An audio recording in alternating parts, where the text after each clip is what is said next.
Bueno, ¿qué tal? ¿Cómo están? Bienvenidos a la mesa ¿Por qué no podemos frenar la inflación? De las jornadas Argentina 2050. Como ya explicamos en otras presentaciones, bueno, la idea de estas jornadas es discutir, pensar, digamos, reflexionar acerca de los problemas de la Argentina, ¿no? Tratar de identificarlos. Nada, pero más bajito, sí. Tratar de identificarlos, conceptualizarlos, problematizarlos y también, si es posible, brindar una solución, ¿no? Nosotros como organización tenemos alguna serie de propuestas en esta y en otros paneles y bueno, esperemos que los invitados también puedan aportar en ese sentido y que por eso los invitamos, ¿no? Consideramos que hay gente que maneja esos temas y sabe de las cuestiones y por eso son aquí bienvenidos. Aquí en este caso, en este panel, tengo la doble función de presentador, coordinador y expositor. Así que es una situación un poco incómoda porque me ponen en la situación de exponer, pero también de ser digamos, el que impone un poco la disciplina. Y siendo el organizador también es una responsabilidad, ¿no? En ese sentido, después si Feli, podés tomarnos el tiempo o algo para que, sobre todo para mí, que no abusar del tiempo y yo después los voy a tener que, o ustedes mismos me van marcando. Ahora igual estamos en la presentación, ¿no? Claro, sí, ahí está, tenemos un doble control. Bueno, y hacemos la mesa más dinámica también para que todos podamos poner la misma cantidad de tiempo y después dar lugar a las preguntas, a las respuestas y poder terminar a tiempo porque las jornadas siguen durante todo el día de hoy. Es el último día el último día de las jornadas, que ya llevan 4 días discutiendo las temáticas más diversas, muy amplias como charlábamos. Antes en off, como se dice, antes de la mesa, pero bueno, con temas que consideramos que son relevantes para pensar dentro, digamos, de la situación actual que vive el país y en un contexto de avance del consenso liberal, como veníamos discutiendo, que propone en todos los partidos, digamos, del régimen más ajuste, pensar con otros compañeros y con otra gente, bueno, propuestas para salir hacia adelante, para salir con una vía de crecimiento y no otra vez, como dije ayer, de crecimiento y no de decrecimiento, no de ajuste, y que resuelva los problemas de la población. En este caso, bueno, los invitados aquí, está Joaquín Waldman, corregime si digo algo que no corresponde, pero es economista de la Universidad de Buenos Aires, becario doctoral de CONICET y miembro del Centro de Estudios de Estado y Sociedad, del CEDES, y bueno, es especialista en los temas de inflación y demás. Aquí a mi izquierda está Cristian Caracoche, que es economista, máster en Economía Política, docente investigador de la Universidad Nacional de Lomas de Zamora, ¿no? Y de la Universidad de Ciencias Empresariales y Sociales, ¿correcto? Perfecto. También, bueno, maneja muchos temas de historia económica y de economía y en caso de la inflación ha trabajado bastante sobre la cuestión y bueno, también muchas gracias a los dos por participar y mi nombre es Damián Vil. Yo soy, bueno, doctor en Historia, investigador de CONICET, docente de la Universidad de Buenos Aires, de la carrera de Historia de la Facultad de Filosofía y Letras y militante de Razón y Revolución y de Vida Socialista. La idea de hoy, la mesa, el título de la mesa era ¿por qué no podemos frenar la inflación? ¿Por qué no podemos parar la inflación? Y yo lo que traje acá es, bueno, un plan para combatir la inflación, ¿no? Porque más allá de poder identificar los problemas, también la idea es ver si finalmente podemos salir de esta situación, ¿no? Antes que nada, me parece necesario hacer un diagnóstico de la situación y explicar en qué consiste el fenómeno o cuál es la raíz del fenómeno. El fenómeno que consiste, me parece que más o menos a grandes rasgos todos lo sabemos, lo sentimos en los bolsillos y en la vida cotidiana, ¿no? El aumento de lo general de precios, que por lo general no va acompañado por el aumento de los ingresos de los hogares. Y eso lo vivimos día a día todos los trabajadores. Pero lo interesante, lo que me parece necesario en primer momento, en primer lugar, es marcar, digamos, a qué responde este problema o este fenómeno en realidad, porque para nosotros la inflación no es un problema, sino que es la manifestación de un fenómeno más profundo, y discutir, bueno, algunas, se quiere, posibles soluciones que siempre están en danza, en los debates públicos, sobre todo por ahí en los debates más del establishment o que uno observa en las noticias. ¿Cuáles no son los factores que explican la inflación o cuáles de alguna manera la explican superficialmente o como manifestación solamente y a los cuales me parece que no deberíamos atacar, porque es como se dice, querer curar al enfermo de viruela pinchándole los granos, ¿no? O sea, la enfermedad va a seguir presente, si solo se ataca la manifestación. Y por último, pasar bueno, a la respuesta, ¿no? A la que decimos, bueno, la inflación está determinada por aquí o viene por este lado y la solución, a nuestro entender, sería la que voy a pasar a explicar hacia el final de la exposición. Bueno, para adelantar un poco el final de la exposición, y si me quedo corto, haberlo dicho en el camino, nosotros consideramos que el problema de la inflación en Argentina, que es la manifestación de un problema, valga la redundancia, está dada por el retraso constante de la productividad del trabajo. Ese es el problema de fondo que está detrás de la inflación o del fenómeno de la inflación en Argentina, del aumento de precios. Que no es más, digamos, que, como vamos a mostrar ahora a continuación, la destrucción de la moneda, ¿no? La pulverización de la moneda, del poder adquisitivo por la desvalorización del trabajo nacional. Básicamente esa es la cuestión que está detrás del fenómeno de la inflación, y ya ese punto de partida nos va a permitir discutir con una serie, digamos, de posibles soluciones que nosotros creemos que son falsas o de corto plazo y por lo tanto obsoletas, y cuál podría ser una solución realmente que pueda detener el problema y adecuar a la Argentina a lo que nosotros consideramos quizás lo que es la inflación coyuntural o la inflación media a nivel mundial, que hoy día estamos en una situación, a diferencia de la década previa, donde hay algunas tendencias inflacionarias en el mundo, bueno, tenemos vinculadas al tema de la guerra, el problema de la energía, alimentos, los efectos de la pandemia, la crisis de los contenedores, hay un montón de causas, pero que son más bien coyunturales y que obviamente están muy por debajo de los niveles de Argentina, ¿no? En Estados Unidos estaban escandalizados o muy preocupados por un 6, 7 u 8% interanual, y acá salían los memes de decir, bueno, no, la banderita de Argentina, no, por no saber lo que es la inflación o cosas así, ¿no? Que era como una cosa, como otro mundo. Entonces, la Argentina tiene otro problema de inflación estructural que se refleja en algunos datos, ¿no? Por ejemplo, digamos, ya estos números ni se pueden mencionar, ¿no? Porque ya no sé ni cuántos trillones, billones está.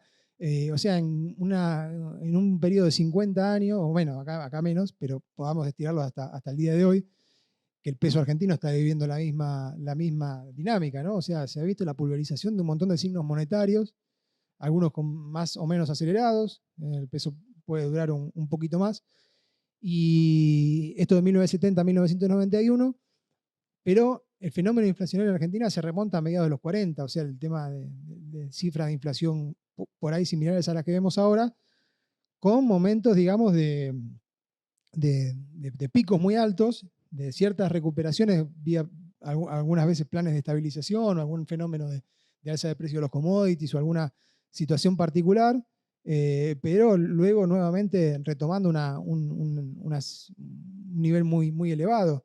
De hecho, cuando decimos una baja, por ejemplo, entre el plan primavera y el plan austral y el plan primavera, hay una baja, pero estamos hablando de 80, 90% de inflación, y después vuelve con una furia tremenda con las hiper de Alfonsín y la primera hiperinflación de Menem, ¿no? Que tienen que estar en otro gráfico porque distorsionarían toda la visual del resto de las cifras, porque ya es una cosa, digamos, inabarcable. Tenemos una etapa, digamos, de cierto control de la inflación a partir del famoso plan de convertibilidad y demás, que solo escondió el problema debajo de la alfombra, digamos, a fuerza de endeudamiento y privatización de bienes públicos. Y también de exportaciones petroleras que en ese momento suben mucho, generan una afluencia de divisas como reservas y les permite al gobierno mantener una paridad ficticia, digamos, una sobrevaluación monetaria que sirve, y digamos, una serie de legislaciones atando la emisión y demás a la disponibilidad de reservas que, bueno, permiten esa situación. Pero la convertibilidad explotó por los aires. Ya incluso los mismos defensores de la convertibilidad o los técnicos avisaban en el 94, 95, ojo que a partir de las devaluaciones por las crisis de arroz, tequila, etcétera, los famosos efectos, bueno, el esquema de la Argentina no iba a durar mucho. Efectivamente, ya todos más o menos vivimos el 2001. Parece que fue ayer, pero pasaron 20 años. Pero bueno, los que recordamos o ya éramos más o menos grandes o adultos, recordarán la situación más allá en el nivel político, a nivel económico, la fuerte devaluación entonces. Y bueno, la reactivación, digamos, del fenómeno inflacionario, que los primeros años de los 2000 parece controlado, pero luego vuelve a subir y estamos hoy hablando del año pasado, 92,5, y hoy más de 3 cifras, ¿no? Interanual. En ese sentido, la Argentina, bueno, se ubica, digamos, entre los países con mayor inflación. Una cosa a señalar, perdón, de este gráfico, o de esta serie de gráficos, es que no es, la inflación argentina no es coyuntural, digamos, está presente en varios periodos y no, no es algo que, digamos, que baje con las supuestas recetas liberales, digamos. No hay menos inflación cuando el Estado tenía menos presencia en la etapa de los militares, como se ve, y estamos hablando de inflaciones de números de 3 cifras, ni tampoco cuando, si se quiere, la estructura impositiva era menor. Hoy día tenemos el 40% de la economía argentina está en negro, básicamente, un trabajo no registrado y la economía en negro en general.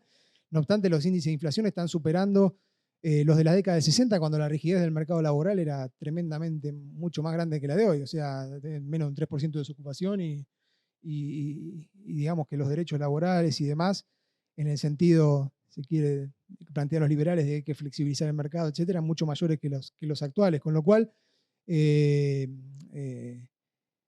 ahí ya tenemos una serie de discusiones con algunas propuestas superadoras, ¿no? Los liberales plantean de alguna manera la ilusión de que con la adecuación de las variables y liberando los obstáculos de que la política no se meta, va a alcanzar para que el sujeto al que ellos apelan, o sea, el burgués, el empresario, pueda, digamos, desarrollar, invertir y haga lo que deba hacer, ¿no? Y lo cual acá es una fantasía. De hecho, los planes de ajuste que están en boga hoy, el famoso plan israelí, o bueno, esos que se están discutiendo, dicen, no, bueno, en esos países hizo un plan de ajuste con consenso político y demás, y se hace mucho hincapié en el consenso político. Esto en varios planos de la dirigencia económica está como muy presente, que son planes que no van más allá de las viejas recetas que siempre se fueron experimentando históricamente en la Argentina, el control de precios, tema de tasas elevadas, restricción monetaria, etcétera, etcétera, medidas más, si se quiere, superficiales, que dan por ahí un corto plazo de una baja provisoria y luego vuelven a aumentar, ¿no? Y entonces esto decía el consenso político y demás, pero bueno, esos planes, por ejemplo, el plan israelí se basa sobre un desarrollo posterior tecnológico que le da una base real a una política específica. En el caso de la Argentina, la brecha tecnológica o el retraso, el rezago de la productividad del trabajo es tan abismal que no se puede con simples controles de variables resolver el problema, si no, volvamos a la convertibilidad, ¿no? O sea, 10 años de convertibilidad con inflación muy baja no alcanzaron para revertir los problemas de la Argentina, que ahora vamos a expresar un poquito con algunos gráficos y demás. Bien. Se han tratado de dar muchas explicaciones al tema de la inflación, que es una... Y esto se escucha desde hace tiempo, digamos, en medios o desde el propio gobierno, o la posición, depende de quién lo quiera, quién lo mencione, ¿no? Que es una inflación sectorial, que es en algunos sectores. Bueno, esto es rápidamente constatable en que el alza generalizada de precios, o que es importada, que en realidad los bienes que suben tienen que ver con alzas internacionales. El caso de la carne fue muy recordado. Ahí hay una serie de elementos donde uno puede ver que en realidad el precio de la carne en la Argentina viene subiendo, a pesar de que en el mercado, en momentos de baja exportación de la Argentina, o sea, de mucho consumo interno, con lo cual el precio internacional no debería tener tanta incidencia, y en momentos en que el precio internacional de la carne está estancado, o sea, sigue subiendo. Lo mismo pasa con el crudo. El crudo, ¿recuerdan cuando la caída en 2013-2014, que abre la crisis en Venezuela y en otros países? La nafta en la Argentina sigue subiendo, salvo creo que fue un par de meses donde bajó un 5%, pero fue muy poquito y luego continuó en aumento. El problema de la puja distributiva también, que se ha mencionado mucho. Bueno, en la Argentina el problema es que, o la inflación está motorizada por la disputa entre burguesía y proletariado, clase obrera y empresarios por el beneficio y demás, y eso lleva al incremento de la inflación. Bueno, en realidad, si uno ve desde los 70 en adelante, el salario real en Argentina viene bajando con momentos de leves recuperaciones, pero siempre un punto inferior. Ayer Claudio Lozano mostró un gráfico que le daba incluso más alto de los cálculos que teníamos nosotros, casi un 70% de caída del poder adquisitivo del 74 hasta la actualidad. Es muy grave. Y aquí, en los últimos años, de 2012 a 2020, esto es el aumento nominal de los precios de grupos, digamos, de elementos, de insumos que están sacados de acá, de lo que sería el INDEC de la Ciudad de Buenos Aires, ¿no? Muy completo esta infografía. Yo la pasé a barritas para resumirla. Bebidas, carne, alimentos, artículos de higiene, etcétera, como para ver varios rubros. Y los salarios de la economía. Mientras que los salarios de la economía apenas superaron el 600% en 9 años, el resto de los bienes y servicios está superando el 1000% de aumento nominal, o sea, un 400% de pérdida en muy poco tiempo, donde, bueno, por lo menos ahí la cuestión de la puja entra en contradicción. El efecto de los monopolios, ¿no? Los monopolios suben los precios y demás, también, digamos, tiene una serie de críticas teóricas y empíricas, o sea, es las mismas empresas que operan en Argentina, en el resto del mundo no, digamos, no tienen esa dinámica de la suba artificial de precios, más allá de lo que puedan decir en algún coloquio de ideas riéndose. Digamos, esa empíricamente, digamos, los precios en tendencias industriales caen históricamente, pero además abre toda una serie de problemas teóricos en el cual, bueno, ¿por qué otros capitales no podrían entrar a competir bajando los precios? Que es lo que pasa en el mercado mundial con las famosas acusaciones de dumping y demás. En tanto en cuanto la inflación sostenida de estos niveles tampoco le conviene a los empresarios. Sí, uno puede decir, bueno, la inflación, cierto nivel de inflación le conviene para licuar salarios, pero niveles de inflación tan altos en un contexto de alto endeudamiento empresario y demás no es buena noticia para el capital, si se quiere, porque lleva una serie de problemas, el corte de la cadena de suministro, bueno, etcétera, etcétera, etcétera. Y el caso, digamos, de los liberales que señalan que el problema es simplemente de emisión monetaria, es decir, aquí el problema es cortar, digamos, el chorro, cortar la maquinita, se acabó. Si bien hay un elemento que tenemos que atender, está el carácter social de por qué se produce eso, que ahora vamos a pasar a esta segunda parte. Y otra de las soluciones en este sentido que plantean los liberales es la dolarización, que ya fue discutida por buena parte del arco liberal. Esto es una propuesta de Milei y otros más.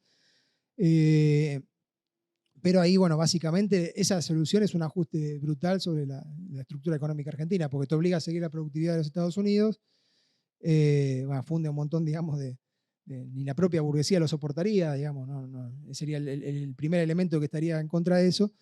Y además, en un estado quebrado, y sobre todo estados provinciales quebrados, que aparece en una situación, digamos, se quiere, de rigidez de la emisión monetaria y demás, las cuasimonedas. Otra vez, volviendo al 2001, todos recordamos 2001, 2002, 2003, muchos que cobrábamos en cuasimonedas lo que decía el billete, ni siquiera esto, o sea, lo que decía el billete era fantasía, ¿no? Porque eran 10 patacones, según la serie que fuera, sí, gracias, según la serie que fuera, valían la mitad o demás. Otra falsa salida es la devaluación de la moneda, que no es más que la forma social que representa materialmente el valor del trabajo local y que puede dar una protección muy menor, pero no resuelve la cuestión de fondo, ¿no? O sea, después, efectivamente, lo que pasa a la salida del 2002 es que la devaluación monetaria da un colchón de protección, una expansión sobre la capacidad instalada, pero al poco tiempo la inflación vuelve a alcanzar a los costos y ese colchón ya se pierde, ¿no? Es una solución de muy corto plazo, amén de que es una solución a la espalda de la masa trabajadora. O sea, la devaluación implica la caída del empobrecimiento generalizado de la población. Y en el modo en que se produce esa devaluación del trabajo nacional es la inflación. Me queda muy poco tiempo, tenía mucho más para decir, pero voy a ir acelerando un poquitito. Bueno, acá había un gráfico para seguir lamentándonos de la caída salarial, de cuántos cortes de carne podíamos comprar en un salario, digamos, del obrero registrado a principios de este siglo y cuántos hoy. Incluso fíjense que en la crisis de 2001, o sea, en el momento más, 2001-2002, ahora estamos en ese nivel o peor, ¿no? En función de los ingresos.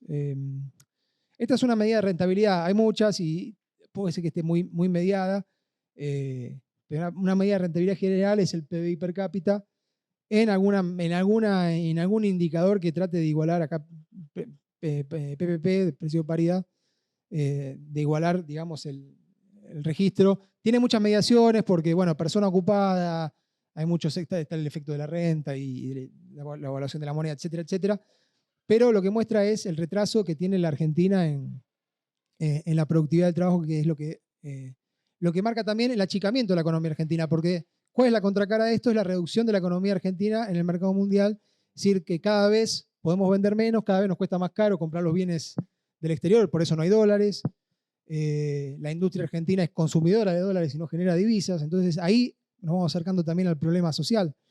Retengan esto que ahora voy a pasar, que me queda muy poquito tiempo, pero ahora voy a pasar a eso. En ese sentido, el retraso en la productividad que provoca el achicamiento y la desvalorización del trabajo nacional también provoca la pulverización de la moneda. Y se produce algo paradójico, que por ahí, es que, para seguirlo discutiendo después, que es que la inflación es un fenómeno interno, o sea, porque la inflación se refleja en una moneda espuria, que es una moneda que va camino a su destrucción, o sea, el peso, pero en realidad la Argentina se hace más barata en dólares, ¿no? O sea, en la moneda real la Argentina se abarata, se deflaciona, lo cual es una paradoja de la dinámica económica de la ley del valor, pero no está de más remarcarlo. Lo que también abre una serie de discusiones sobre qué tan poca imaginación tiene la burguesía argentina, que ni siquiera aprovecha esta situación para el turismo o para obtener divisas por ese lado. Pero bueno, eso es otro debate que vamos a ver en la mesa siguiente seguramente de inserción internacional. Acá, bueno, teníamos algunos datos este era el mismo, no, perdón, este era el mismo dato que antes, pero reducido a algunos países. También había algunos gráficos sobre productividad en algunos sectores particulares, pero ya estoy muy cerca del tiempo. ¿Y cuál es la contracara? Bueno, también tenemos que hay una contracción económica, entonces la emisión se refleja en menor cantidad de bienes en el mercado. Entonces, digamos, y ahí por eso los liberales dicen, bueno, hay que restringir la emisión, hay que reducir digamos, la cantidad de billetes circulantes y eso va a resolver la inflación. Bueno, acá hay otra medida de ese fenómeno que es la base monetaria comparada con las reservas acá. Lo que les dije de la burguesía argentina, ¿cuál es la fuerza, digamos, que mantiene esta situación y que precisa, digamos, de la misión y de los recursos constantes? No podría decir, o Milei podría decir los vagos, los planeros, la política. Vamos a terminar con eso. Bueno, no, lamento informarle que en realidad la fuerza inflacionaria más grande de la Argentina es su propia clase empresaria. O sea, el retraso de la productividad del trabajo hace que, digamos, toda la estructura económica argentina, o gran parte de la estructura económica argentina, deba sostenerse en base a subsidios. Eso lo estuvimos viendo en otras mesas. O sea, transferencias de riqueza hacia la burguesía. Las transferencias de riqueza de subsidios hacia la burguesía explican, o sea, son 3 veces más grandes que lo que son transferencias a servicios sociales, lo que podría ser asistencia social, etcétera, etcétera. Esa es la fuerza, digamos, inflacionaria en la Argentina y la que se niega a ser ajustada. De hecho, la inflación es la forma en que se cataliza o se refleja, digamos, el retraso productivo argentino y la resistencia a la inflación y el ajuste. Entonces, para concluir, porque ya me pasé, pero después lo podemos retomar en las conclusiones, quedan algunas cuestiones más técnicas para explicar, pero no sé si vienen al caso, me parece que la idea igualmente ha quedado más o menos comprensible. La propuesta, la conclusión y la propuesta. Digamos, bajo la situación actual, la inflación parece ser, digamos, algo que no vamos a resolver con planes que ataquen las manifestaciones, o si lo queremos resolver, que charlábamos recién, a la manera liberal, eso implica una masacre social enorme. O sea, ajustar la economía argentina, ya sea por la vía de transformar el sistema monetario o por reducir la emisión que sostiene a toda la economía, al grueso de la economía argentina, va a generar una catástrofe social enorme y antes que la clase obrera se van a poner otros actores a eso que viven de eso. Y eso implica un ajuste. Nuestra propuesta es salir hacia adelante. ¿Y cómo se sale hacia adelante? Bueno, la inflación hay que combatirla en su núcleo, o sea, en el problema de fondo, que es la productividad del trabajo. La Argentina tiene que producir bienes más baratos, o sea, tiene que producir zapatos más baratos, tiene que producir ropa más barata, tienen que producir insumos que se puedan exportar y traer divisas y aflojar la presión sobre el dólar.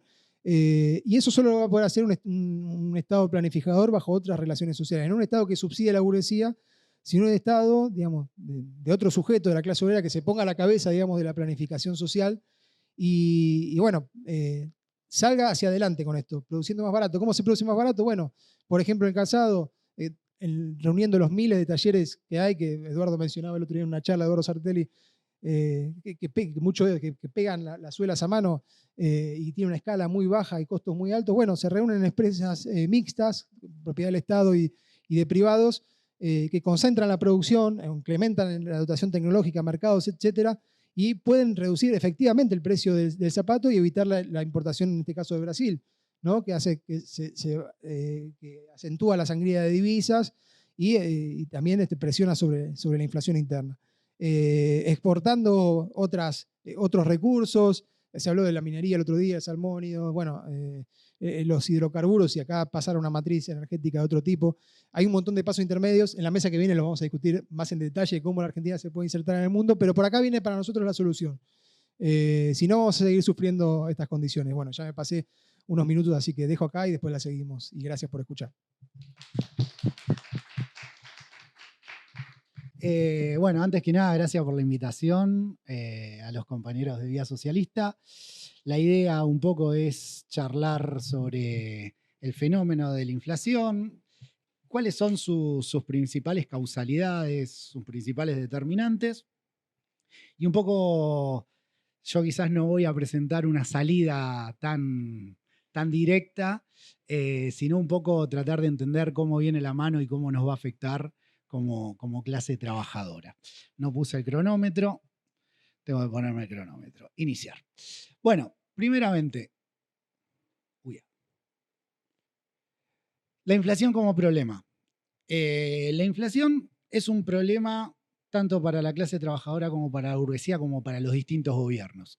¿Por qué es un problema para la clase trabajadora? Básicamente porque a la larga quizás hay periodos donde le podemos ganar a esa inflación, pero a la larga nos termina carcomiendo el salario.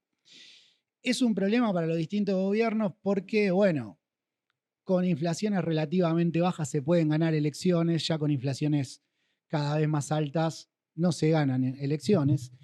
Y es un problema para la burguesía, y acá voy a hacer un punto importante, porque un proceso inflacionario, sobre todo en un contexto como el actual, donde la gran mayoría de países no sufren problemas inflacionarios, es un grave problema para la burguesía en lo que es la proyección de sus actividades empresariales. Y quizás ahí yo tengo una diferencia con algo que planteó recién Damián, que para mí la lógica no va que hay inflación porque hay poca productividad, sino que la lógica es al revés. Justamente como hay inflación, es algo de lo que, si se quiere, aporta a que la burguesía se le complique su planificación y por consecuencia su inversión, y eso decanta, entre otras cosas, no es que la burguesía no invierte solo porque hay inflación, pero eso decanta en que no invierta y que por lo tanto no haya productividad. Digamos, ahí yo tengo una diferencia en la lógica causal que se plantea, ¿no? Pero hay que entender esto. La inflación, entre comillas, no le sirve a nadie, no le gusta a nadie. No obstante, en Argentina es la forma que se expresa ciertos conflictos de clase que se siguen manteniendo. Bueno, acá un poco comparando lo que es, para entender que Argentina es un país inflacionario en términos históricos, ¿no? La línea azul marca los niveles inflacionarios de Argentina, está cortada, todo lo que está por encima de 150 son niveles hiperinflacionarios, que no los pongo en el gráfico porque si no se deforma el gráfico. Y la línea roja es el nivel inflacionario de Estados Unidos. Tome Estados Unidos porque, bueno, es el sistema estadístico más que lo agarrás directamente y tiene información histórica. Si nos podemos analizar, hay miles de países que podemos encontrar una lógica bastante similar a esta. ¿Qué se encuentra? Que Argentina históricamente es un país inflacionario. Después podemos discutir la cuestión de también en relación a esto, a la mucha productividad, a la relación con la inflación, pero Argentina es un problema inflacionario, tiene un problema inflacionario de larga data, no es algo nuevo.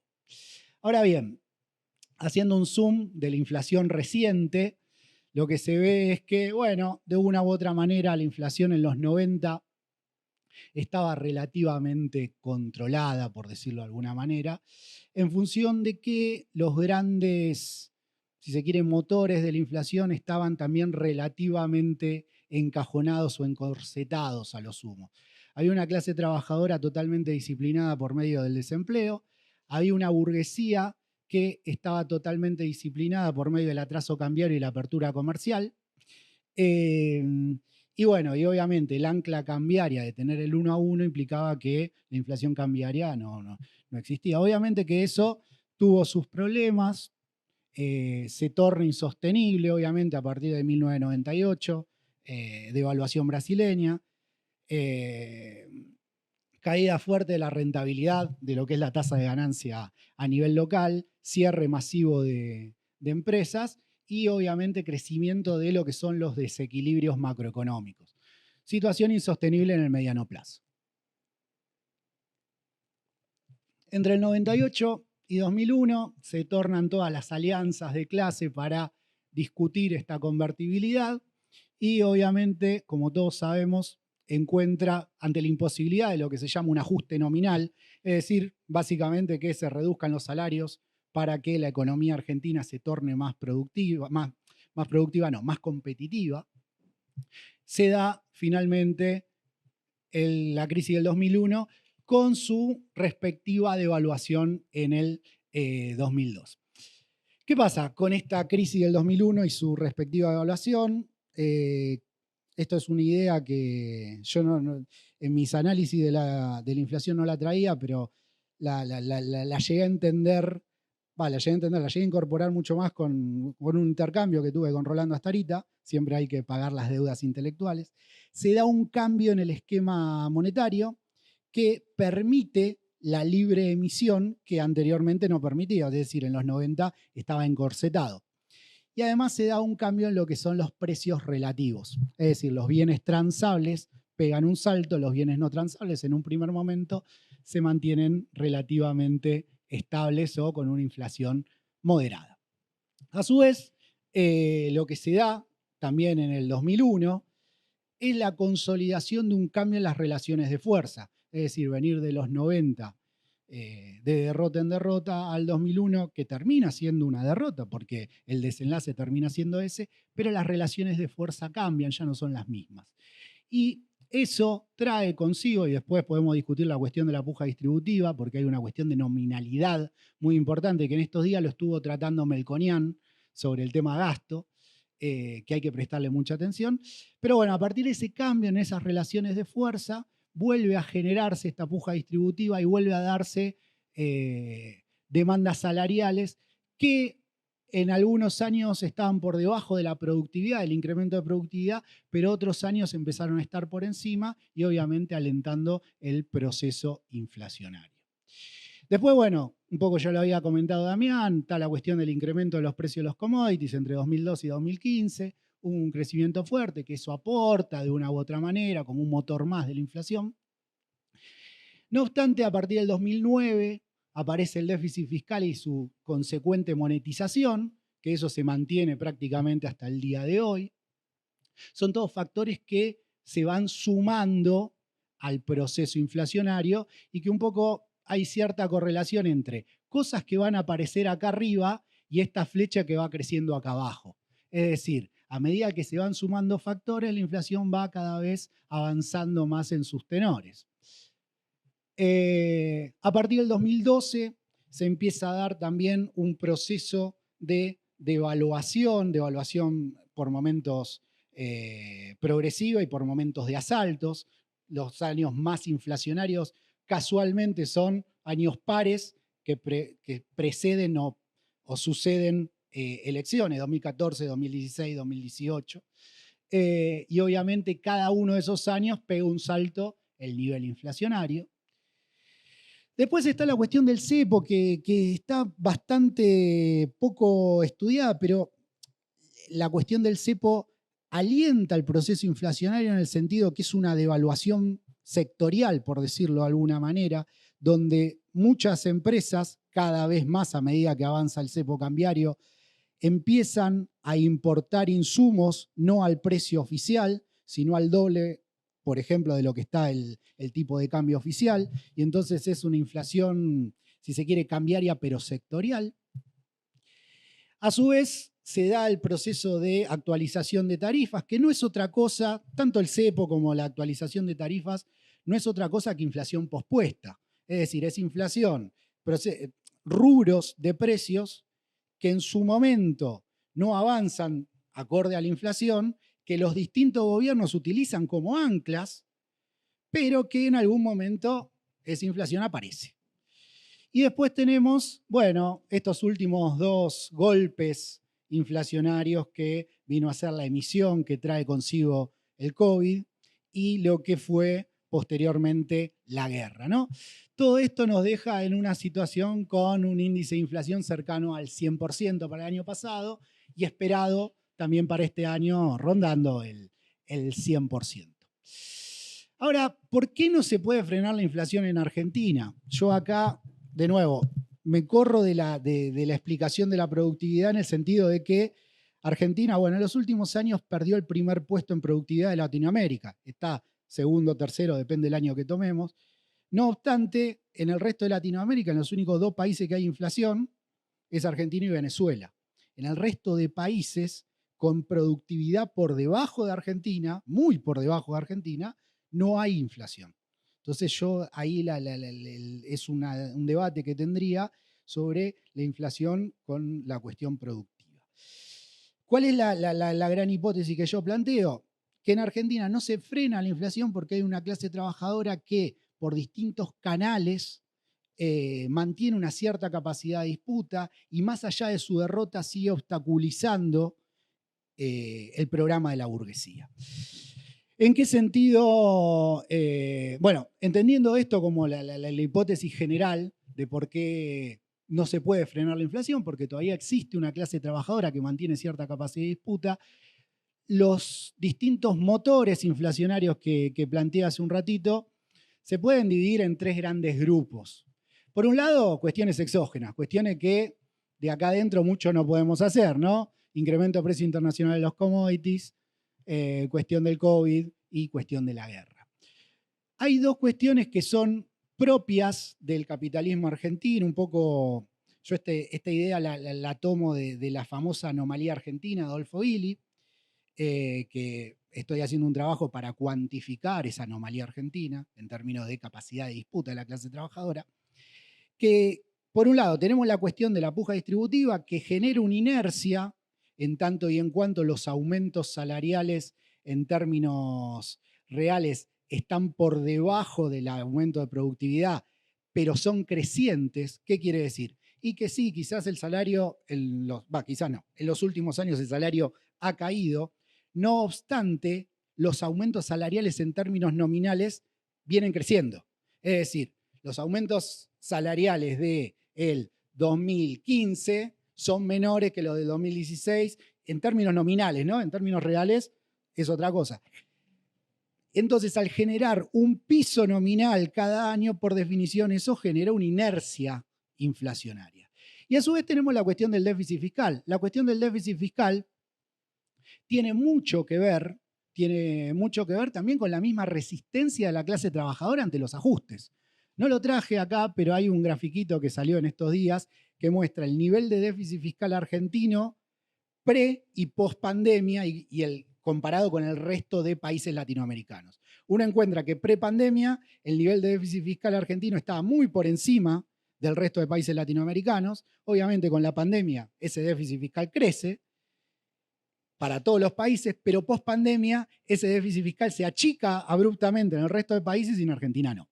En Argentina se achica, pero a una velocidad muchísimo menor.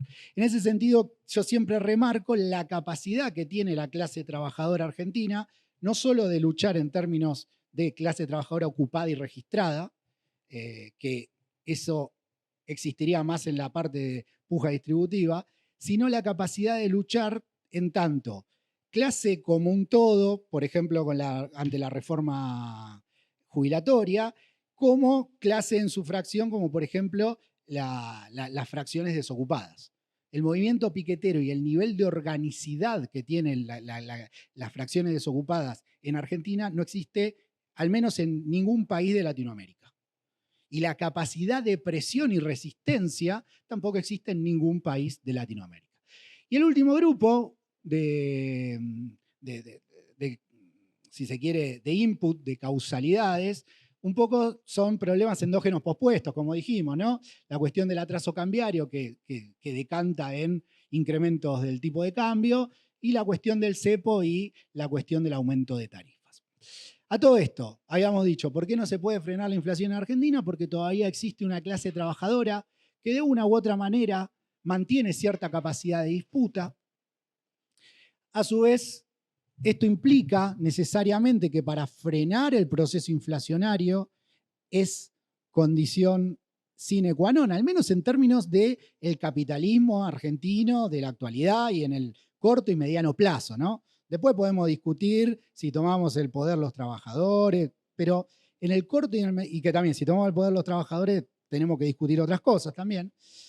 Pero en el corto y en el mediano plazo, en el marco del capitalismo argentino, una reducción inflacionaria implica necesariamente una derrota de nuestra clase y que obviamente, dado esta lógica, cabe esperar un mayor empeoramiento en las condiciones de vida de la clase trabajadora, siempre enmarcado en un ajuste general que está haciendo la burguesía.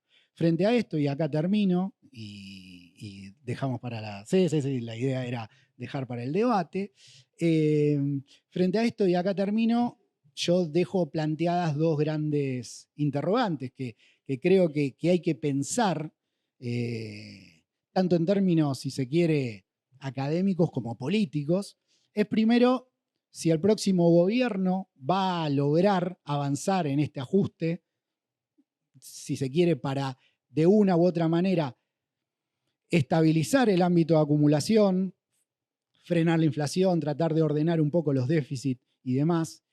Y por otro lado, pegar un salto o relanzar la tasa de ganancia y por lo tanto la tasa de acumulación en Argentina. Yo creo que el próximo gobierno, eso haciendo las cosas medianamente lógicas en términos burgueses, lo va a hacer.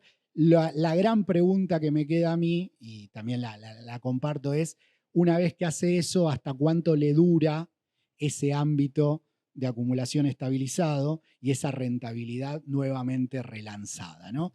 Que ese es el gran problema que ha tenido la burguesía, entiendo, desde hace mucho tiempo hasta acá, de no lograr estabilizar el ámbito de acumulación en el mediano plazo y mantener un nivel de rentabilidad elevado en el mediano plazo, que devenga eso, que devenga sucesivamente en una acumulación de capital de mediano plazo para mejorar los niveles de rentabilidad.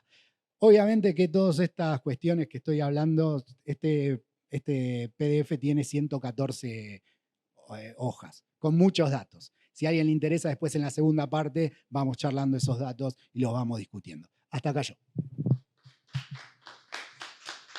Muchas gracias a la organización y a Damián en particular por invitarme a exponer. Lo que yo voy a estar mostrando hoy es parte de los avances de mi tesis doctoral, lo que estamos investigando junto con Martín Rapetti, que es mi tutor, y con Gabriel Palazzo, con quien también trabajamos, es un poco de qué forma los países de nuestra región que tuvieron inflaciones parecidas a la nuestra lograron no tenerlas más y resolver este problema que arrastraban de manera crónica. Para eso nosotros lo que vamos a estar investigando, les adelanto un poco de qué va mi exposición, es qué hicieron países con inflaciones de crónicamente más del 20% en los últimos 50 años en América Latina y en qué se parecen los planes, sobre todo los que tienen éxito. Nosotros encontramos una serie de planes para bajar la inflación en este periodo, los clasificamos según el grado de éxito que tienen, según si son exitosos por un tiempito, son exitosos de forma duradera o si fracasan, y los analizamos de forma comparativa. Entonces, a modo de introducción, aunque ya es parecido a lo que se viene diciendo, es muy difícil que los países crezcan con inflación. La inflación es nociva para el crecimiento de la economía carcome los avances del salario real, también dificulta la actividad empresaria y de esa manera impide que una economía tenga un crecimiento sostenido. Acá mostramos los países que crecieron durante por lo menos 3 años consecutivos y vemos que la mayoría están concentrados del 30% de inflación para allá. En este marco, Argentina, en particular en la actualidad, es un país que crece muy poco. Está en los últimos 11 años que muestro acá en el gráfico, en el 10% de países que menos crece del mundo. Y también, como decía Damián, es el 4.º país con más inflación del mundo. Tenemos Sudán, Zimbabue, Venezuela y nosotros. Con lo cual hay una anomalía en el comportamiento de la economía argentina que lo hace un país con particularmente mucha inflación, mucha más que el resto de países en desarrollo, que el resto de la región y que países incluso con estructuras productivas comparables, y también una economía que crece muy poco, con un rendimiento o un desempeño particularmente malo. Frente a esta cuestión, nosotros planteamos que los países con inflaciones crónicas, con procesos parecidos al que vivimos hoy en día, suelen resolverlo con planes de estabilización. El proceso que nosotros tenemos hoy en día, este fenómeno que les estoy contando, en la actualidad es bastante extraño y es algo que no vemos en otros países, pero sí hace algunas décadas era más frecuente. Sobre todo en los 60, los 70 y los 80, muchos países sufrían de inflaciones parecidas a la nuestra e hicieron planes de estabilización para poder resolverlo. ¿A qué me refiero con un plan de estabilización? Básicamente a un conjunto de políticas coordinadas que son anunciadas por parte de un gobierno en un momento puntual que dice, a partir de ahora vamos a implementar esto, esto y esto, abarcando distintas áreas, teniendo en cuenta la multicausalidad del fenómeno inflacionario y proponiendo que de ese momento en adelante no iba a haber más el aumento sostenido de precios que se veía previamente. Nuevamente, nosotros buscamos planes de estabilización en los últimos 50 años en países de la región, encontramos 46 que parten de inflaciones de más de 40% y hasta el 33.000, es decir, hiperinflaciones bastante importantes, y dentro de estos vamos a intentar identificar o sobre todo enfocarnos en cuáles son exitosos de forma perdurable, cuáles durante 5 años o más logran domar el fenómeno inflacionario. Esta es más o menos la inflación de los países que hacen un plan de estabilización. Voy a mostrar varios gráficos de este estilo en donde marco en la línea sólida que se ve la mediana del grupo de planes para cada una de las categorías de éxito. Es decir, la línea verde muestra el país que divide por la mitad a los países que hacen un plan de estabilización exitoso, dejando, digamos, de la línea para abajo la inflación de la mitad de casos y de la línea para arriba la otra mitad. Y el área sombreada verde incluye al 50% de planes. Estoy mostrando básicamente un caso arquetípico o un caso que puede ser representativo del grupo y algunos otros de forma de ver la dispersión al interior de cada grupo. Para los amarillos es lo mismo, estoy mostrando el percentil 25-75 y la mediana de los países que hacen un plan de estabilización que tiene un éxito transitorio, y en el caso de los rojos son los países que hacen un plan de estabilización y fracasan. En la línea punteada marco el momento de arranque y podemos ver que eran países, de vuelta, muy inflacionarios. Tenían una inflación interanual por arriba del 400% en los casos que fracasan y en torno al 150% en los casos que posteriormente van a ser exitosos. De cualquier manera, vemos que las áreas sombradas son muy amplias, con lo cual hay una mezcla muy grande de casos antes de lanzar un plan de estabilización, pero después de lanzarlo, los países que tienen éxito logran bajar la inflación y bajarla de forma sostenida y duradera, por lo menos durante 60 meses. Esos son los países que me interesa analizar y estudiar. Una característica principal o que resalta enseguida cuando vemos este tipo de procesos es que en general los países que bajan la inflación de forma sostenida y que logran mantenerla en el tiempo también bajan el ritmo de depreciación. ¿Sí? Un plan no puede funcionar con un tipo de cambio que siga creciendo, con el precio del dólar que siga avanzando todos los meses. Esto va en contra de la desinflación y por eso, para poder hacer una desinflación sostenida, es necesario frenar el avance del tipo de cambio. Esto produce, en la gran mayoría de los casos, que como los precios siguen avanzando algunos meses o algún tiempo después del freno repentino del tipo de cambio, su valor se retrase, con lo cual termine quedando más barato que como estaba al inicio.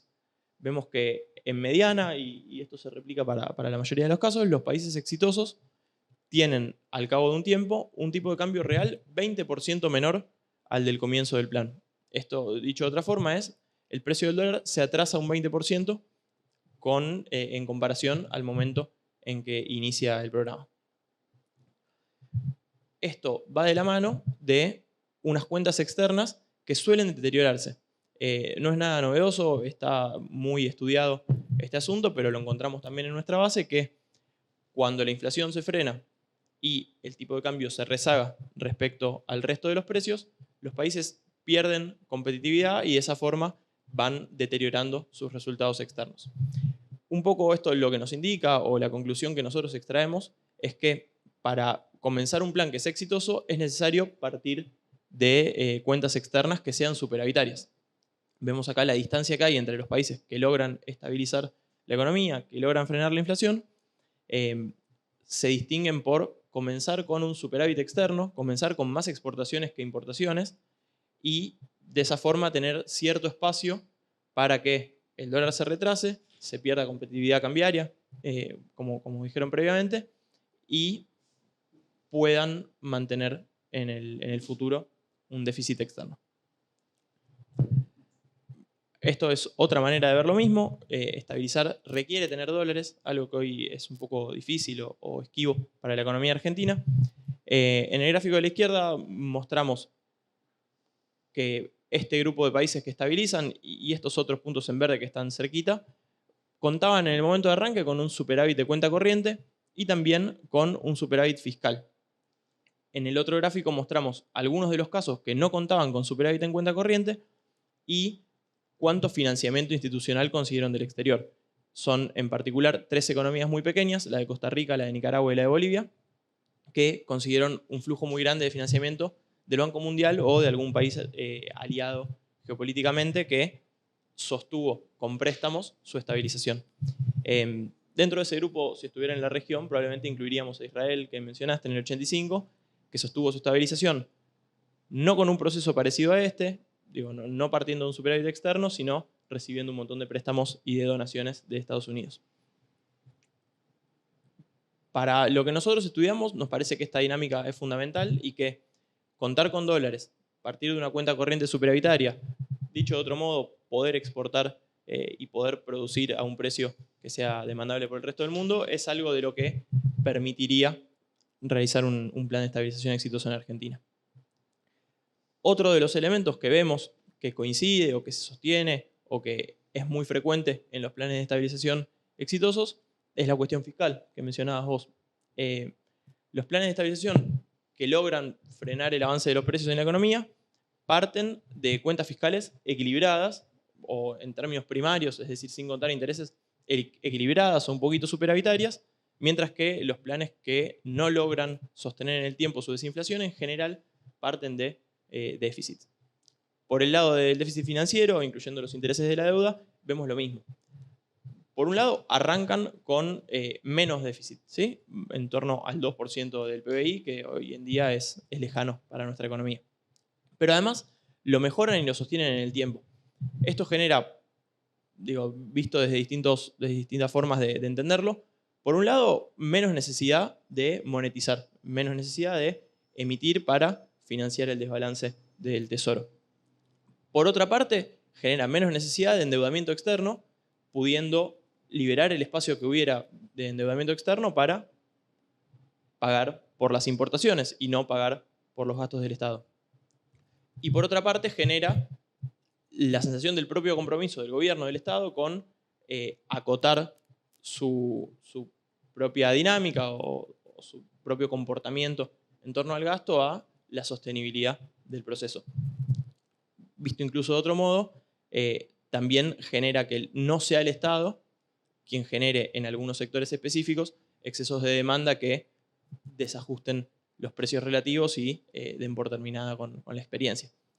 En particular, el Estado en general gasta en sectores no transables que si tuvieran un desbalance muy importante poco después de la estabilización, agravarían este proceso del tipo de cambio real, pudiendo generar problemas externos. Esta es otra de las características que encontramos en común entre los planes, que es que en general se inician con brechas cambiarias elevadas y con el tiempo las van pudiendo reducir y tender hacia una unificación del mercado cambiario. Y esta es otra y muy importante, de donde extraemos conclusiones relevantes para la implementación de un plan, que es que los planes que son exitosos en general se concentran en un momento del tiempo o de la historia en donde las condiciones financieras internacionales serán bastante más amigables para los países en desarrollo, para los países de la región, y que es muy difícil estabilizar o reducir la inflación fuera de estos lapsos de oportunidad en que puede conseguirse financiamiento barato, puede reestructurarse la deuda externa de forma amigable. Nos cuesta pensar en un plan de estabilización que funcione en un contexto de altas tasas de interés internacionales y de poca liquidez del mercado financiero internacional. Por último, lo que encontramos es que las estabilizaciones son expansivas, que el PBI crece mucho después de frenar la inflación. Digo, contrario por ahí a la idea de que tener una consolidación fiscal o un tipo de cambio de partida más alto es recesivo. Nosotros vemos que en el año posterior a que se inicia un plan de estabilización, la economía crece alrededor de 5% y crece a un ritmo sostenido de alrededor de 4% en los 5 años que siguen.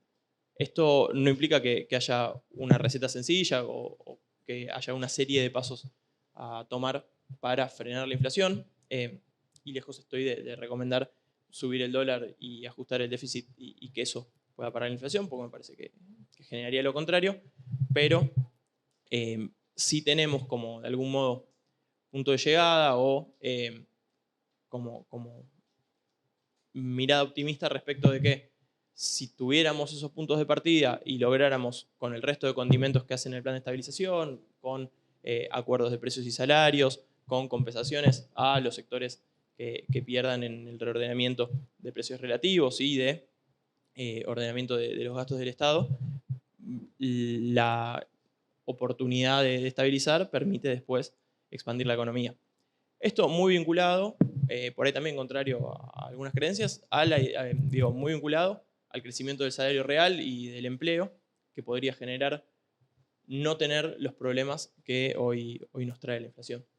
Digo, en un contexto más estable, en donde los empresarios y las empresas tengan posibilidades de planificar mejor su operatoria y en donde las personas también puedan tener instrumentos de ahorro y poder acceder a información que sea más estable en el tiempo y que genere menos problemas, entendemos que podría haber un crecimiento de la economía.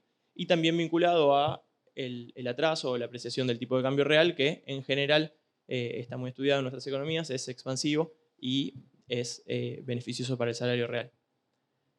Este crecimiento en general está acompañado de un crecimiento del consumo como porcentaje del producto y de la inversión como porcentaje del producto.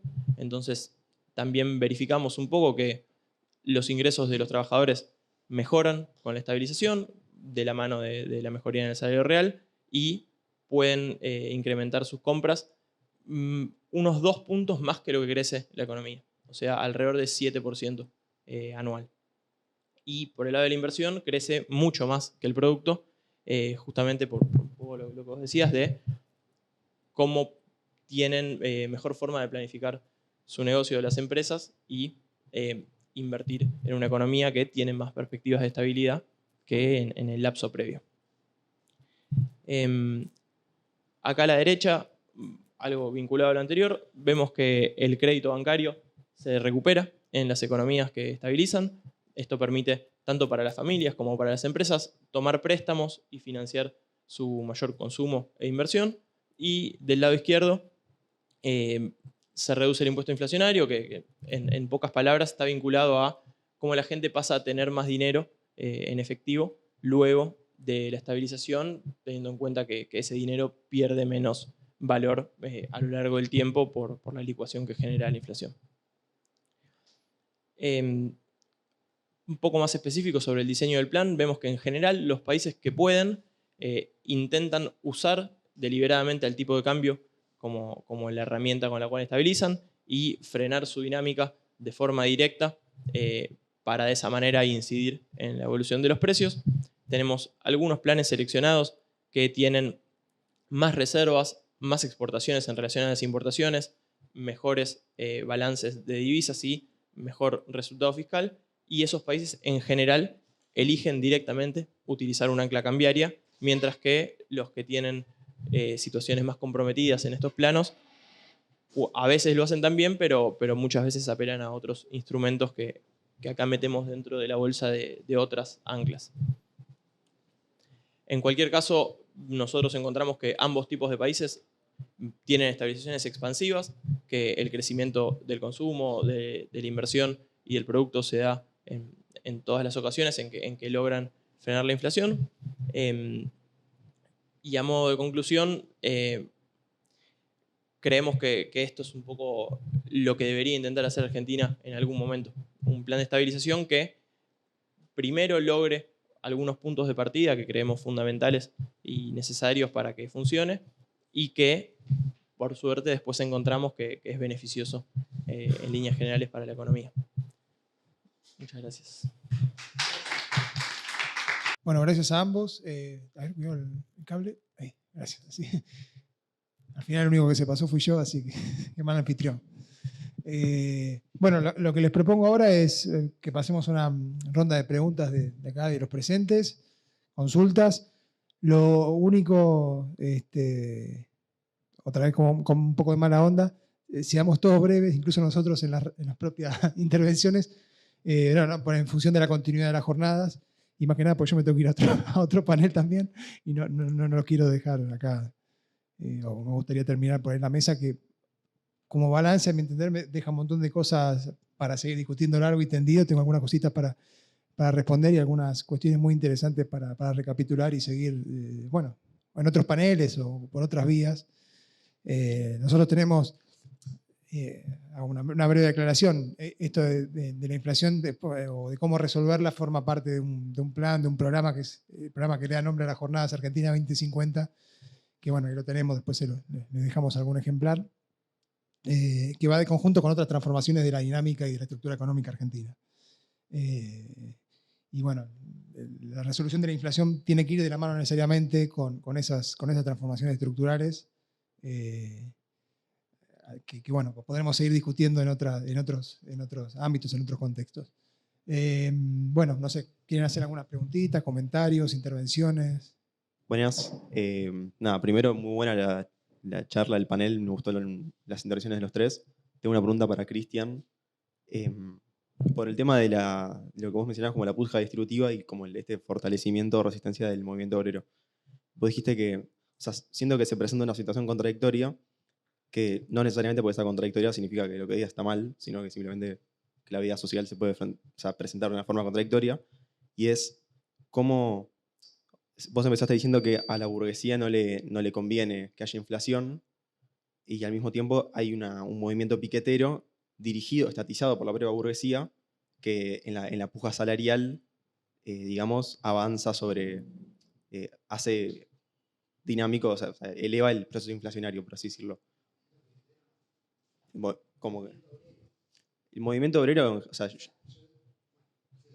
sí, o sea, pero digo, cuando el movimiento piquetero se moviliza por un aumento de salario o un aumento de planes sociales, etcétera, digo, que está dirigido por la propia burguesía, por la propia pequeña burguesía, la burguesía nacional, como en ese sentido la burguesía no se estaría como destruyendo a sí misma, por así decirlo, o no habría como una contradicción, digo, interna en la burguesía, o que por ahí tiene que ver con el funcionamiento del bonapartismo, digo, de cómo en ese pantano, o sea, la propia burguesía se degrada a sí misma y no tiene ninguna alternativa ni política ni social. Digo, pregunto, o sea, ¿qué significa eso? Simplemente. Bueno, en primer lugar, abordar el tema de la productividad del trabajo. Coincido con que el problema, digamos, es la productividad del trabajo. Ahora bien, en cuanto a las medidas, las cifras actuales de productividad del trabajo, ambos tienen razón.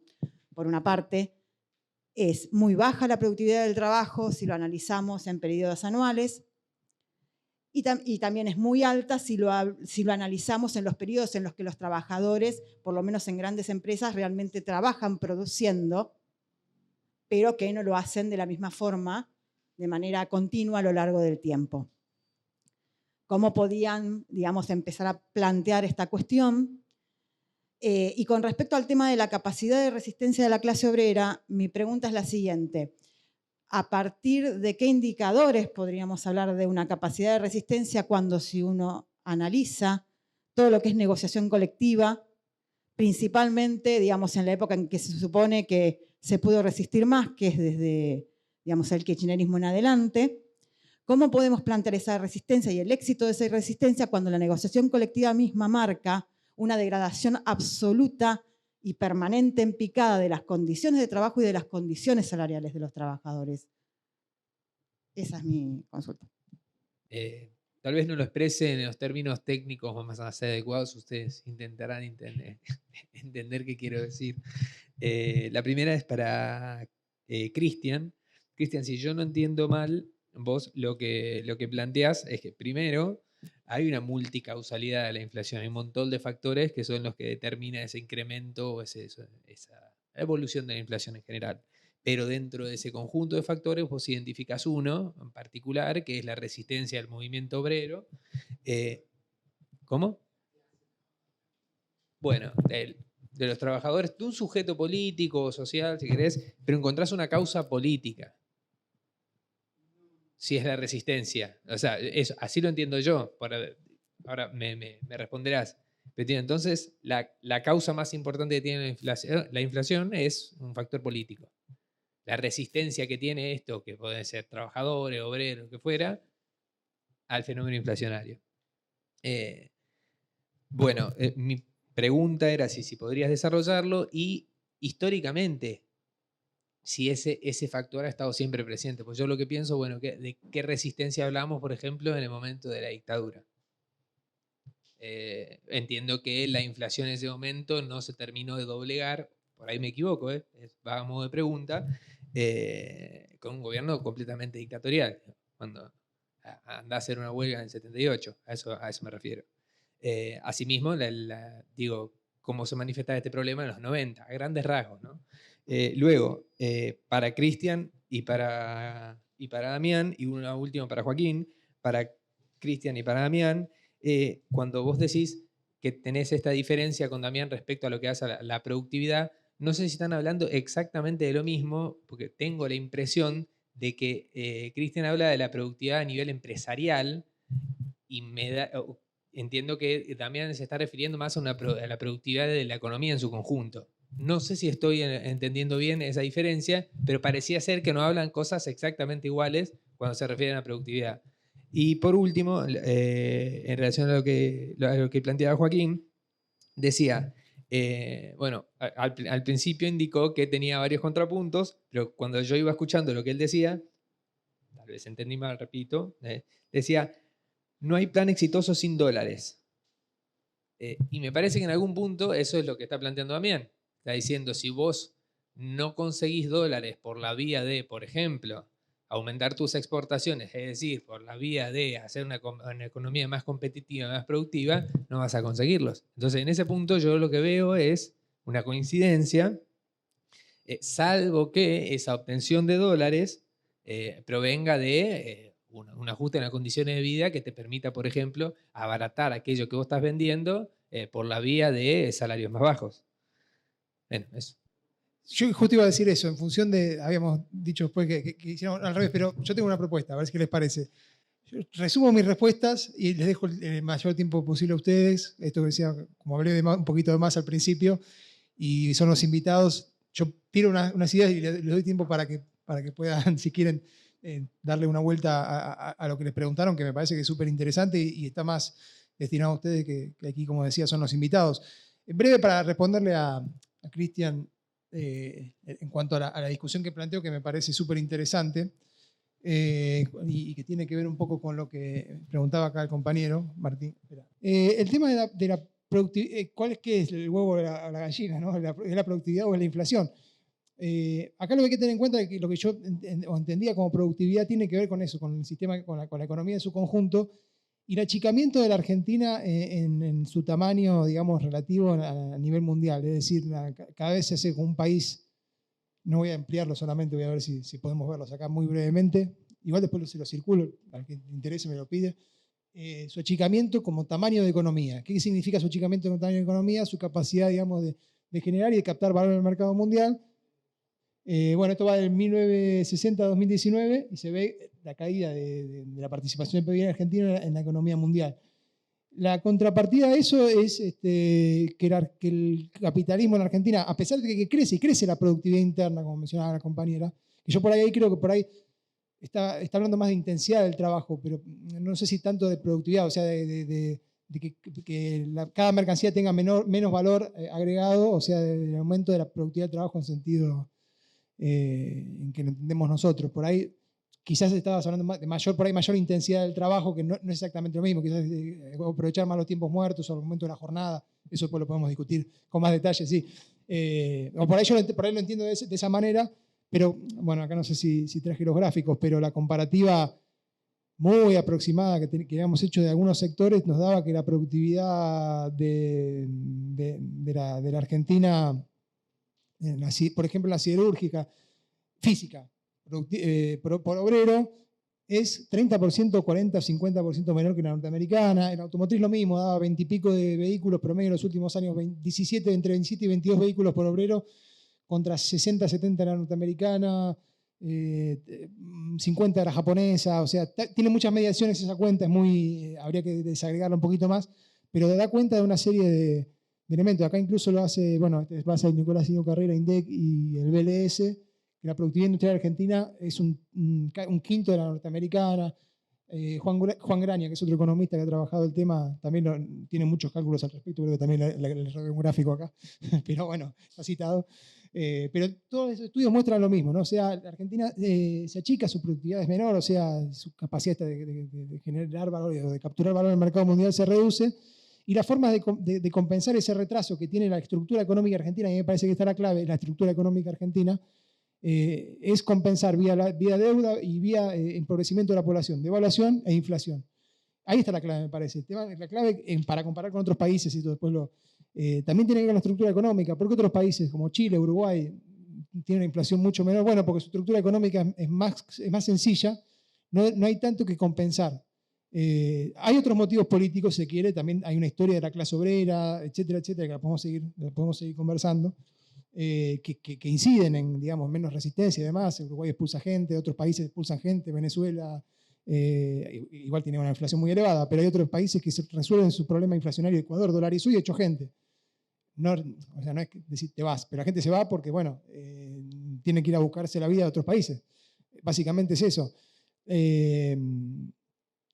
Entonces, digamos, el fenómeno inflacionario no se reproduce igual que en la Argentina, porque la fuerza inflacionaria de la Argentina, a ver si la encuentro, es su propia burguesía. Y estos cuadros me parecen que son muy interesantes de ver. El déficit, digamos, de la Argentina de divisas está marcado. Esto es la industria manufacturera, el balance de divisas. Acá sí convendría ampliarlo un poquito. Bueno. Pero básicamente lo que tenemos es que la industria manufacturera es la que explica el grueso, digamos, del déficit cambiario, en base a la información del Banco Central de la República Argentina. Ahí está, ¿no? Ahí ven diferentes sectores.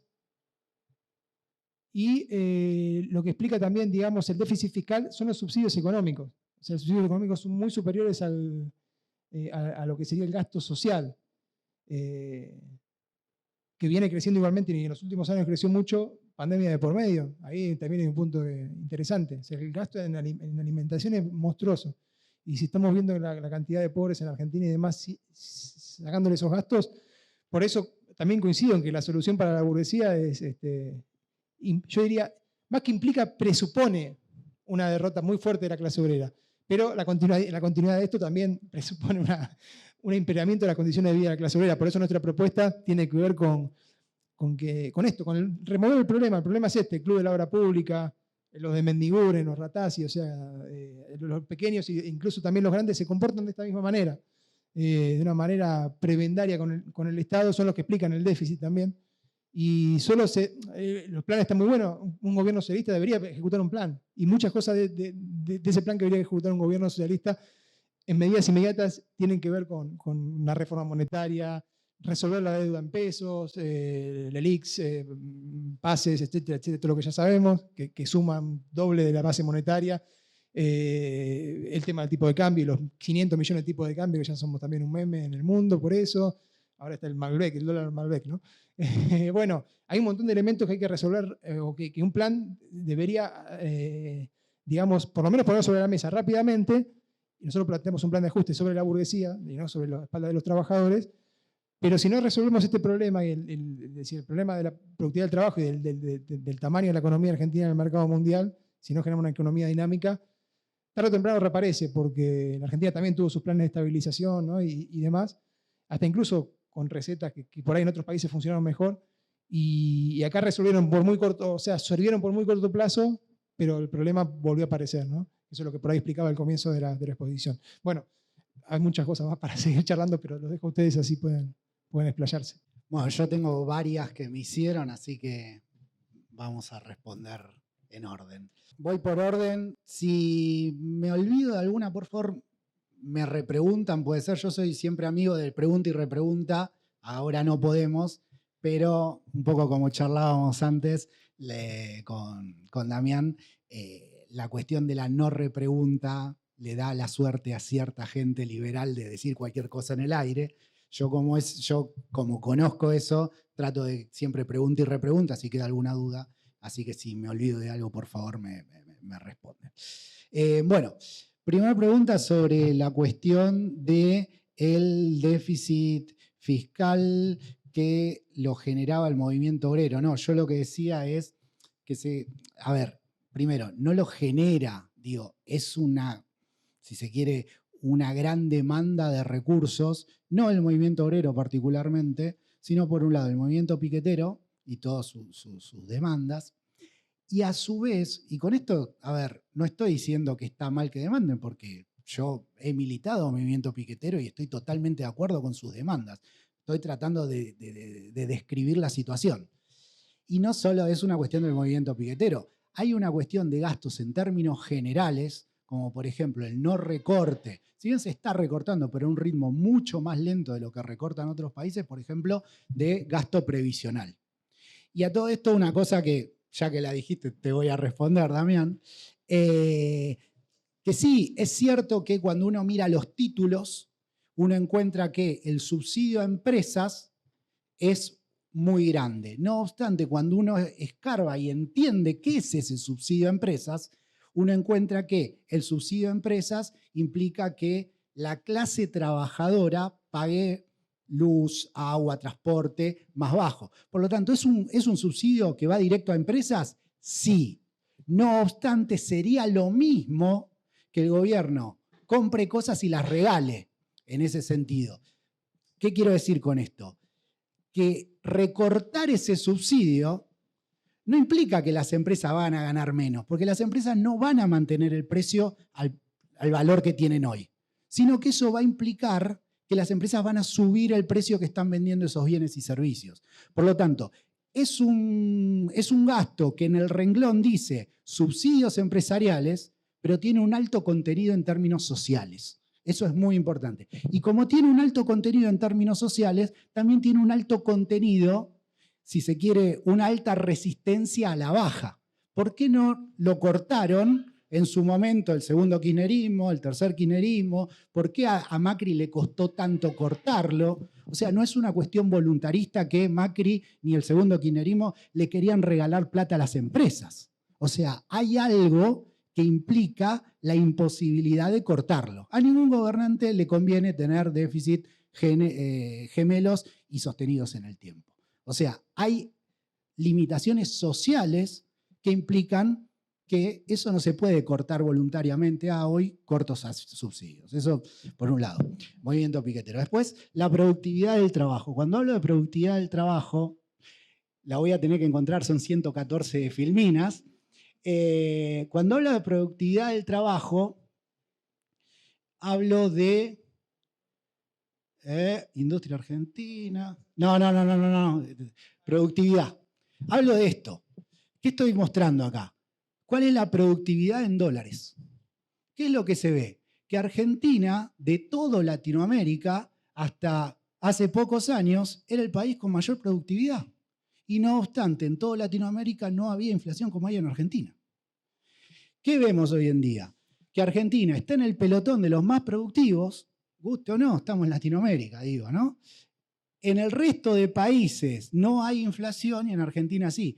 ¿Qué vemos? En Perú prácticamente tiene menos de la mitad de la productividad argentina. No hay inflación. Por lo tanto, relacionar la productividad por ocupado, en este caso es productividad por ocupado, podemos buscar la información porque está en la misma página, productividad por hora trabajada, y está en un valor que es homogéneo, comparable, no se ve eso. Entonces, ahí yo veo que hay un problema en esa relación, en relacionar baja productividad con inflación. Yo lo entiendo al revés. Como hay inflación, yo paso el chivo, recomiendo que lean mi libro. Yo uso un marco teórico de las estructuras sociales de acumulación de David Gordon, y David Gordon lo que plantea es que para que el capital se acumule, tiene que tener alta rentabilidad y a su vez un ámbito de acumulación estabilizado. Entonces, ¿qué pasa? La inflación, entre otras cosas, implica un ámbito de acumulación no estabilizado. Y eso implica, por consecuencia, que el capital no se acumula. ¿Por qué yo como argentino, como empresario argentino, pónganle que sea, voy a invertir en Argentina cuando para calcular una TIR o una VAN, no sé si alguien sabe, son las formas que tienen los empresarios de, si se quiere proyectar su negocio, tengo que ser un mago. Si voy a Brasil, o voy a Chile, o voy a Uruguay, y proyecto TIR y VAN a 20 años. En Argentina, proyectar TIR o VAN es algo imposible, literalmente. Eso tiene que ser un mago el que la proyecte. Por lo tanto, nadie no. Pocos invierten en Argentina. Está bien, en Brasil, en Paraguay. No es que invierten todos, pero invierten mucho más en relación a la economía, a lo que es el tamaño de esa economía. Después, ¿cómo mido la capacidad de resistencia que tiene Argentina? Primero hay una cuestión, si se quiere, más historiográfica. Hay muchos historiadores que siempre hablan de esta cuestión particular de Argentina. Hay un acuerdo, por ejemplo, Adolfo Gili, en su texto clásico La anomalía argentina, después está en uno de los prólogos de Torre, no sé si era El gigante invertebrado, también habla de esto. No obstante, mi próximo proyecto editorial va a intentar, y ya lo estoy haciendo, cuantificar esta anomalía argentina. Primeramente hay datos objetivos. ¿Cuál es, por ejemplo, el porcentaje de asalarización? ¿Cuál es el porcentaje de sindicalización? ¿Hasta dónde llega la negociación colectiva? Es decir, hay distintos indicadores, y son muchos. Bueno, también hay indicadores que nos explican también la resistencia de la clase trabajadora desocupada, como por ejemplo la cantidad de cortes, y son comparables a nivel internacional. Pero además hay algo que si se quiere es cuantitativo, que no es meramente cualitativo, sino que es la estructura sindical que tiene Argentina, que no se compara con ningún país de la región, y la estructura organizativa que tiene el movimiento desocupado argentino, que no se compara con ningún país de la región. Es decir, hay muchos indicadores que muestran esta anomalía de manera clara. Digo, no solo es un acuerdo entre historiadores, que existe ese acuerdo entre historiadores con el tema que nadie lo cuantificó todavía. Yo intentaré hacer eso. Pero, digamos, esa anomalía existe y existen los datos. Cuando uno empieza a mirar, por ejemplo, ahora la OIT, a quien le interese lo puede ver, reordenó su base de datos con muchos de estos datos que estoy dando. Cantidad de paros, cantidad de sindicalización, cuánto abarca las convenciones colectivas de trabajo. Es decir, ahora hay datos comparativos y la OIT creo que desde los 70 para acá tiene datos. Es bastante bastante interesante. No traje justamente, siempre muestro un gráfico de la evolución de las huelgas a nivel histórico, no lo traje esta vez. Después, la resistencia del movimiento obrero, vos me habías planteado, yo me apuré como a responderte, pero lo respondo ahora. No es una cuestión política en términos de pensarlo, y bueno, el movimiento obrero quiso ser más combativo en Argentina y lo fue. Hay una cuestión histórica que lleva a que ese movimiento obrero sea más combativo que en otros países. Por un lado está todo el desarrollo que tiene en Argentina las industrias, que se desarrollan mucho antes que en el resto de los países de la región. Y entonces, a ver, ¿por qué siempre los conflictos se dan en las grandes conglomeraciones? Bueno, Argentina tiene grandes conglomeraciones de obreros mucho antes que el resto de países de la región. Después Brasil tuvo más conglomeraciones, con obreros más numerosos, pero históricamente por una cuestión de reinversión de renta, Argentina, si se quiere, fue el primer país que se industrializa, y a partir de eso hay una explicación histórica materialista de por qué los trabajadores tienen esa capacidad histórica de organización. A eso se le agrega la cuestión de todo el andamiaje legal que aporta el peronismo. De nuevo, yo sobre este tema siempre recomiendo mucho, aunque no la considero una compañera, pero la que investigó mucho la cuestión del andamiaje legal, del rol del delegado en fábrica y la comparativa del delegado de la capacidad, entre comillas, de hacer daño del delegado de fábrica, es Victoria Basualdo. De nuevo, no es una compañera, pero investigó mucho ese rol y esa capacidad que existe en Argentina y que no existe en otros lados, como también la llegada que tiene las convenciones colectivas de negociación, que existen en Argentina y no existen en otro lado. ¿Ibas a decir algo? Sí, yo específicamente sobre ese punto. Vos decís que es una capacidad histórica, no deja de ser política. ¿Política en qué sentido te digo? Política en que es la lucha de clases en última instancia lo que está detrás del fenómeno inflacionario. Digo, al margen de que vos seas obrero, el que vos seas obrero y te pares en la calle para, no sé, luchar por mejores condiciones de trabajo o para luchar por un aumento salarial o contra un recorte salarial, es una actitud política, es la expresión política de un conflicto que es estructural. Por eso digo, ¿y por qué subrayo la palabra política? Porque en un debate entre economistas me parece de mínima original, si se quiere, o distinto, decir, bueno, este problema tiene un origen político, hay un factor político detrás de esto que es la inflación. Sí, yo te hice esta diferenciación en el sentido de en muchos ámbitos se alinea lo político con la voluntad. Yo por eso digo, es histórico en el sentido de que no es... Estoy de acuerdo que en términos, si lo planteamos así, sí, es algo que viene de la lucha de clases. Igual yo soy economista, pero estoy haciendo el doctorado en historia. Entonces, tengo que entregar la tesis este año. Yo entiendo que la cuestión histórica, si no, la economía son dibujitos, digamos, si no estudiamos eso. Bueno, no sé si hay alguna repregunta. No, bueno, respecto a los contrapuntos, yo planteaba los contrapuntos porque justo vos habías dicho respecto a este tema de la resistencia obrera que podía ser una pérdida para los trabajadores el hecho de resolver la cuestión inflacionaria, y mi presentación venía más bien por el lado contrario, postulando que las economías crecían cuando se bajaba la inflación, con crecimiento del salario real, con crecimiento del consumo de las familias y demás.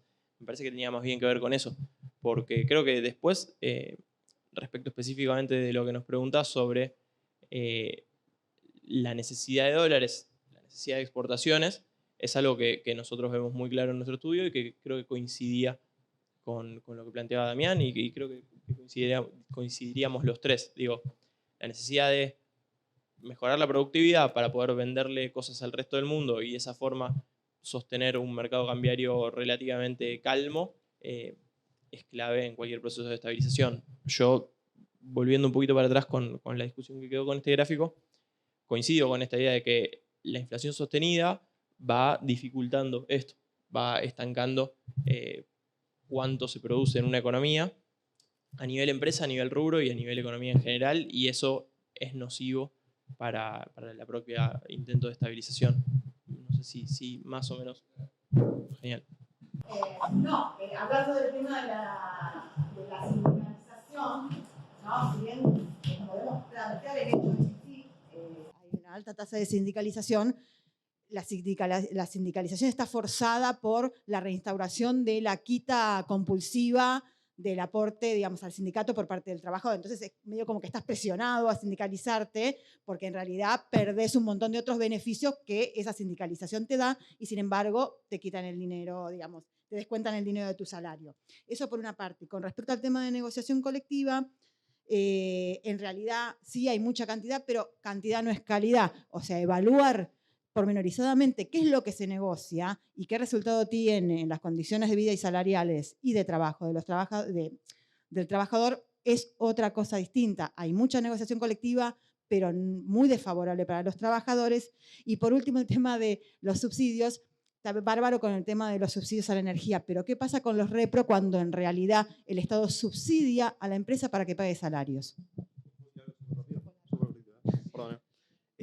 Me parece re interesante el redoble que das cuando mirás los subsidios y lo que se presenta como un subsidio a la burguesía, vos decís, no, mirá, fíjate que acá hay una parte que va en la energía, abarata el consumo residencial de la clase obrera. Entonces lo que se presenta como un subsidio a la burguesía termina siendo un subsidio a la clase obrera, pero que si das otro redoble más, ese subsidio a la clase obrera es un subsidio a la burguesía porque es abaratamiento de la fuerza de trabajo, o sea, es plusvalía relativa.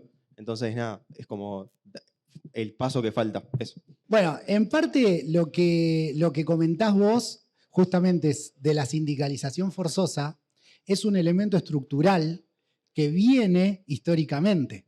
Justamente a esto iba. Muchas de las leyes que se dieron históricamente hoy en día siguen, si se quiere, como una pesada herencia para la burguesía, en este sentido, en que te obliga necesariamente, como vos decís, a financiar un aparato sindical que guste o no a la burguesía le molesta. ¿Se entiende? A la burguesía le molesta. Si fuese por la burguesía, se eliminarían, y te lo digo como asesor de sindicatos.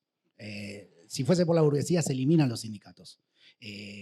Al menos en este contexto de lucha de clases, se eliminan los sindicatos. Y te lo digo como, de nuevo, como asesor de sindicatos clasistas, pero sindicatos al fin.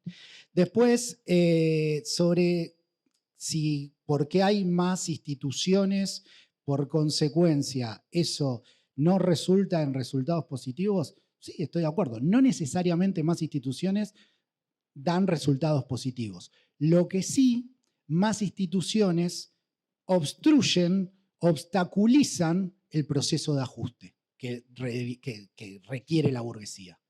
Guste o no, eso pasa. No es casual que tantos postulantes en las futuras elecciones ya estén hablando todos de flexibilización laboral y demás, etcétera. Lo quieren sacar. O sea, guste o no, hasta la misma burocracia, estamos de acuerdo que en determinadas coyunturas favorece a la resolución de problemas a favor del capital. No obstante, esa misma burocracia en muchos contextos resulta como un obstáculo para los planes del capital. Guste o no, el burócrata más burócrata no puede aceptar lisa y llanamente una eliminación de las paritarias, al menos no en este contexto, al menos por ahora. Y después, y esta última y acá cierro, los subsidios a la clase trabajadora son indirectamente un abaratamiento de la fuerza de trabajo. Yo lo que te digo es, esperemos 2 años a ver si cuando los sacan la burguesía nos paga la diferencia. La burguesía no nos va a pagar la diferencia. Por lo tanto, no es un abaratamiento, al menos en términos directos. Uno puede forzar el razonamiento y decir, bueno, sí, todo es un subsidio para la burguesía. Porque en última instancia, todo gasto público, hasta el gasto en educación pública, lo podríamos tomar con este razonamiento. ¿Se entiende? ¿Por qué? Déjame que termino. Yo puedo forzar el argumento y ¿qué digo? Y la educación pública, en última instancia, es un Es un subsidio a la burguesía porque por medio de eso el trabajador no le pide mayor salario para pagar una facultad privada. Es decir, si nos ponemos en purista, todo gasto público recae en eso, en un subsidio. Ahora bien, en términos concretos, si es realmente un subsidio, al menos en lo concreto, lo que va a pasar es que cuando el próximo gobernante, sea Larreta, sea Massa, o sea Bullrich, o sea Milei, saque los subsidios, ¿qué va a decir el burgués? ¿Qué tendría que decir el burgués en ese esquema de razonamiento? Ah, bueno, a vos el boleto antes te valía 30 pesos, ahora te vale 100, toma los 70 de diferencia. No lo va a hacer. Por lo tanto, esa forma de argumentarlo a mí me parece bastante forzada. Pero bueno. Cerremos porque nos echan. Sigámosla después afuera. Yo creo que quedaron muchos puntos abiertos.